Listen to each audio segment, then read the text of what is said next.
Negative thoughts सतत repeatedly येणं हा प्रॉब्लेम प्रत्येक जण फेस करतं. आणि मी पण माझ्या पर्सनल लाईफमध्ये कधी-कधी स्टक फील करते, कधी-कधी ओव्हर थिंकिंग होऊन जाते. पण याचं उत्तर आहे ना इंडियन सायकॉलॉजीमध्ये दिलेलं आहे. ते म्हणजे भगवद्गीतेमध्ये जेव्हा अर्जुनाला सतत ओव्हर थिंकिंग होत होती बिकॉज त्याच्यासमोर त्याचेच स्वतःचे माणसं होते. त्यावेळेस तेव्हा श्रीकृष्ण होता की ज्याच्यामुळे तो त्या लूपमधून बाहेर आला. तसंच आपल्या आयुष्यात आपले फ्रेंड्स, आपले आजूबाजूच्या लोकं कोण आहेत यानुसार ठरतं की आपण त्या लूपमध्ये फसणार आहे की बाहेर येणार आहे. कारण आपले मित्र, आपल्या सराउंडिंग जर निगेटिव्ह विचारांचं असेल ना, तर आपण ओव्हर थिंकिंग करणारच आहे. त्याचा आउटकम कधीच पॉझिटिव्ह नसेल. पण तेच जर आपल्या आयुष्यामध्ये एक पॉझिटिव्ह, ऑप्टिमिस्टिक विजन असणारे लोकं असतील ना, तर आपण त्याच्या लूपमधून बाहेर येतो.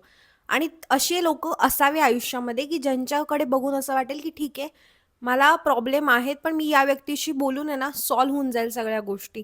तुमच्या आयुष्यात आहे का अशी व्यक्ती? त्या व्यक्तीला हे रील पाठवा आणि थँक म्हणा. कारण त्या व्यक्तीला खरंच छान वाटेल.